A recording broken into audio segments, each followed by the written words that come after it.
കാഫിർ സ്ക്രീൻഷോട്ട് കേസിൽ ഡിവൈഎഫ്ഐ നേതാവ് അമലിനെ അറസ്റ്റ് ചെയ്തതിനെതിരെ പ്രതിഷേധം. വടകര പോലീസ് സ്റ്റേഷനിലേക്ക് ഡിവൈഎഫ്ഐ മാർച്ച് നടത്തി. UDF പോലീസ് ഗൂഢാലോചനയാണ് അറസ്റ്റെന്ന് ഡിവൈഎഫ്ഐ ആരോപിച്ചു. മുബാറക് ചേരുന്നു വിശദാംശങ്ങളുമായി. മുബാറക്, ഇന്നാണിപ്പോൾ അമലിന്റെ അറസ്റ്റ് രേഖപ്പെടുത്തിയത്. അതിന് പിന്നാലെയാണ് പ്രതിഷേധം എന്നാണ് മനസ്സിലാക്കുന്നത്.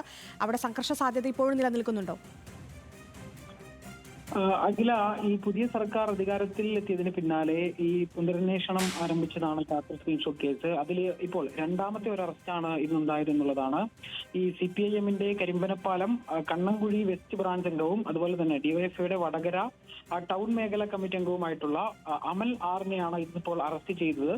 ഈ അമൽ രാവിലെ ജോലി ചെയ്തുകൊണ്ടിരുന്ന സ്ഥലത്ത് അവിടെ ചെന്നായിരുന്നു ഇത്തരത്തിലൊരു അറസ്റ്റ് രേഖപ്പെടുത്തിയത് എന്നുള്ളതാണ് ഈ പോലീസ് പറയുന്നത്. ഈ റെഡ് ബറ്റാലിയൻ എന്ന് പറയുന്ന വാട്സപ്പ് ഗ്രൂപ്പിൽ ഈ സ്ക്രീൻഷോട്ട് ഷെയർ ചെയ്തു എന്നുള്ളതാണ് അമലിനെതിരായിട്ടുള്ള കുറ്റം. എന്നാൽ ഇതിന് പിന്നാലെ ഇപ്പോൾ ഇന്ന് ഡിവൈഎഫ്ഐയുടെ നേതൃത്വത്തിൽ ഈ അറസ്റ്റിന് പിന്നാലെ ഡിവൈഎഫ്ഐയുടെ നേതൃത്വത്തിൽ ശക്തമായൊരു പ്രതിഷേധമാണ് വടകരയിൽ ഉണ്ടായത് എന്നുള്ളതാണ്. അതായത് ഈ അറസ്റ്റ് പൂർണ്ണമായിട്ടും രാഷ്ട്രീയ പ്രേരിതമാണെന്നും അതുപോലെ ഈ UDF-ന്റെയും പോലീസിന്റെയും ഗൂഢാലോചനയാണെന്നുമാണ് ഡിവൈഎഫ്ഐ വിഷയത്തിൽ പറയുന്നത്. ഇതിൽ നിന്ന് ഡിവൈഎഫ്ഐയുടെ നേതൃത്വത്തിൽ, അതായത് ജില്ലാ സെക്രട്ടറി ആയിട്ടുള്ള K. അരുണിന്റെ നേതൃത്വത്തിൽ ശക്തമായ പ്രതിഷേധമായിരുന്നു വടകര പോലീസ് സ്റ്റേഷനിലേക്ക് നടത്തിയത് എന്നുള്ളതാണ്.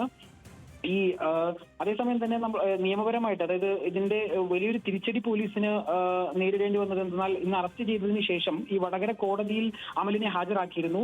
പിന്നാലെ കോടതി ഈ പ്രതിക്ക് ജാമ്യം നൽകുന്നൊരു സാഹചര്യമാണ് ഉണ്ടായത്. ഇതിൽ വലിയൊരു തിരിച്ചടിയാണ് ഈ പോലീസിന് നേരിട്ടത് എന്നുള്ളതും കൂടെ പറയേണ്ടതുണ്ട്. എന്തായാലും ഈ കേസിൽ രണ്ടാമത്തെ അറസ്റ്റാണ് ഇപ്പോൾ നടന്നിട്ടുള്ളത്. ആദ്യം ജിതിൻ ഭാസ്കറിന് അറസ്റ്റ് ചെയ്തിരുന്നു, പിന്നീട് ജാമ്യം നൽകുന്ന സാഹചര്യം ഉണ്ടായിരുന്നു. രണ്ടാമതൊരു റിബേഷ് രാമകൃഷ്ണനും മുൻകൂർ ജാമ്യം കോടതി അനുവദിക്കുന്ന സാഹചര്യമുണ്ടായി.